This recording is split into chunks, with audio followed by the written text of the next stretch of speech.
ఛత్తీస్గఢ్ కాంకేర్ జిల్లా తుపాకుల మోతతో దద్దరిల్లుతోంది. జవాన్లు మావోయిస్టుల మధ్య ఎదురుకాల్పులు జరుగుతున్నాయి. ఈ ఎన్కౌంటర్లో 3 మావోయిస్టులు చనిపోయారు. మావోయిస్టులతో పాటు జవాన్లకు కూడా గాయాలయ్యాయి. ఇంకా కాల్పులు కొనసాగుతున్నాయి.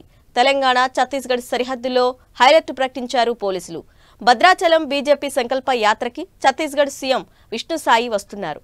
దీంతో భద్రతను కట్టుదిట్టం చేశారు పోలీసులు. మరిన్ని వివరాలు మా ప్రతినిధి సైదులు అందిస్తారు. సైదులు, తెలంగాణ ఛత్తీస్గఢ్ సరిహద్దు ప్రాంతాల్లో కోంబింగ్ ప్రక్రియను వేగవంతం చేశారు. దీంతో ఒక్కసారిగా హై అలర్ట్ ప్రకటించారు. ఛత్తీస్గఢ్ సీఎం విష్ణుసాయి భద్రాచలం సంకల్ప యాత్రకు వచ్చారు. దీంతో ఒకసారిగా కాంకేరు, అదేవిధంగా సుక్మా, బిజాపూర్, దంతవాడ ప్రాంతాల్లో మాత్రం పెద్ద ఎత్తున కూడా కోంబింగ్ ప్రక్రియ కొనసాగుతుంది. అందులో భాగంగానే కాంకేరు జిల్లా కోయలబేడ అటవీ ప్రాంతంలో ఉదయం మావోయిస్టులు పెద్ద ఎత్తున సమావేశం అయ్యారన్న విషయం తెలుసుకున్నటువంటి డీఆర్జీ, ఎస్టీఎఫ్ పోలీసు బృందం కూంబింగ్ నిర్వహించింది. ఒక్కసారిగా మావోయిస్టులు ఎదురుపడడంతో ఎదురుకాల్పులు చోటు చేసుకున్నాయి. 3 మావోయిస్టులు మృతి చెందారు. ఎదురుకాల్పుల్లో వారి దగ్గర నుంచి కూడా ఆయుధాలు స్వాధీనం చేసుకున్న పరిస్థితి అయితే కనిపిస్తుంది. మొత్తం ఏజెన్సీ అంటే మొత్తం దండ కార్యాలయంలో ప్రతిరోజు తుపాకుల మోత మోగుతున్న పరిస్థితి ఉంది. క్షణం ఏం జరుగుతుందంటూ కూడా భయపడుతున్న పరిస్థితి. ఒకవైపు కేంద్ర హోంమంత్రి అమిత్ షా చేసిన ప్రకటనల నేపథ్యంలో అటు ఉక్కుపాదంతో అటు ఉగ్రవాదాన్ని, మావోయిస్టులని నశింపచేస్తామని చేసినట్టు వ్యాఖ్యల తర్వాత అటు ఛత్తీస్గఢ్ లో ఏర్పడినటువంటి బీజేపీ ప్రభుత్వం తర్వాత ప్రతిరోజు నిత్యకృత్యంగా మావోయిస్టులు, పోలీసుల జవాన్ల మధ్య ఎదురుకాల్పులు చోటు చేసుకున్న పరిస్థితి ఉంది. మొదటి నుంచి కూడా కూంబింగ్ ప్రక్రియను వేగవంతం చేయడంతో, వేసవి కాలం కావడంతో అటవీ మొత్తం కూడా పచ్చగా ఉన్న అటవీ చెట్లు మొత్తం ఎండిపోయి ఆకురాలుతున్న తరుణంలో డ్రోన్ కెమెరాల ద్వారా మావోయిస్టు స్థావరాలను తెలుసుకొని మొత్తం రూట్ మ్యాప్ ద్వారా వాళ్ళని మట్టుబెట్టేందుకు ప్రయత్నం కొనసాగుతుంది. దండకారణ్యంగా చెప్పుకుంటున్న అబూస్మర్ లో కూడా మావోయిస్టు పట్టున్నటువంటి పువర్తి ప్రాంతం లాంటి ఊర్లో కూడా పెద్ద ఎత్తున కూడా పోలీసులు బేస్ క్యాంపులు కూడా ఏర్పాటు చేస్తున్న పరిస్థితి అయితే కనిపిస్తుంది. ఓవరాల్ గా చూసుకుంటే మావోయిస్టులకు సంబంధించి ఒక గడ్డు కాలం ఎదుర్కొంటున్నట్టుగా చెప్పుకోవచ్చు. ఒకవైపు ఇటీవల కాలంలో కరోనాతో చాలా కీలకమైన నేతలు మొత్తం కూడా కరోనాతో అనారోగ్యంతో మృత్యువాత పడిన పరిస్థితి ఉంది.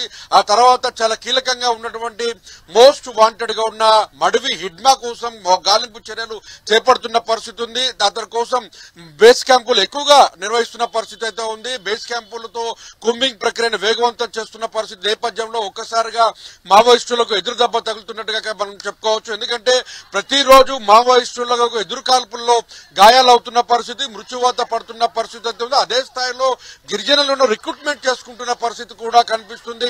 మావోయిస్టులు తిరిగి పూర్వ వైపు తీసుకొచ్చేందుకు పువర్తితో పాటు ఛత్తీస్గఢ్ కాంకేరు ఈ ప్రాంతాలలో కీలకంగా ఉన్నటువంటి మావోయిస్టు మోస్ట్ వాంటెడ్ గా ఉన్నటువంటి ప్రాంతాల్లో అంటే షెల్టర్ జోన్లుగా ఉన్న ప్రాంతాల్లో కూడా పెద్ద ఎత్తున మావోయిస్టులను ఏరివేసేందుకు అటు రంగం సిద్ధం చేసుకుని కూంబింగ్ ప్రక్రియను వేగవంతం చేస్తున్నారు. ప్రతిసారి అంటే ప్రతిరోజు బేస్ క్యాంపుకు సంబంధించి చూసుకున్నట్లయితే ఒక్కొక్క బేస్ క్యాంపులో 500కు పైగా జవాన్లు ఉంటారు. 500 మంది జవాన్లతో పాటు కేంద్ర బలగాలు, ప్రత్యేక బలగాలతో పాటు ఇటు ప్రత్యేక బలగాలు, సిఆర్పీఎఫ్ బలగాలతో కూడా పెద్ద ఎత్తున కూంబింగ్ ప్రక్రియను నిరంతరం కొనసాగిస్తున్న పరిస్థితి అయితే కనిపిస్తుంది. క్షణం ఏం జరుగుతుందన్న ఒక భయాందోళనమైన పరిస్థితి ఉంది. నిత్యం మావోయిస్టుల అమరవీరుల స్తూపాలు ఏవైతున్నాయో ఆ స్తూపాలను కూడా పెద్ద ఎత్తున కూడా జవాన్లను కూల్చివేస్తున్నారు. డోజర్లతో కావచ్చు, ప్రత్యేకంగా జవాన్లే మొత్తం కూడా పెకిలించి వేస్తున్న పరిస్థితి అయితే కనిపిస్తుంది. కవింపు చర్యలకు పాల్పడుతున్నట్లు కూడా అర్థమవుతుంది. మరోవైపు మావోయిస్టులకు ఇన్ఫార్మర్లు అంటే మావోయిస్టుల సమాచారాన్ని అందివేస్తున్న గ్రామస్తులు కూడా అదే స్థాయిలో పోలీసు ఇన్ఫార్మర్ గా మారిన గిరిజనులను కూడా మావోయిస్టులు వారిని అరికట్టేందుకు వారిపైన అంటే కిడ్నాప్ చేసిన తర్వాత ప్రజా కోర్టు నిర్వహించి నిజంగా మావోయిస్టుల సమాచారాన్ని పోలీసులకు అందిస్తున్న వారిని కూడా అంతమొందిస్తూ వారిపైన లేఖలు కూడా విడుదల చేస్తున్న పరిస్థితి అయితే కనిపిస్తుంది.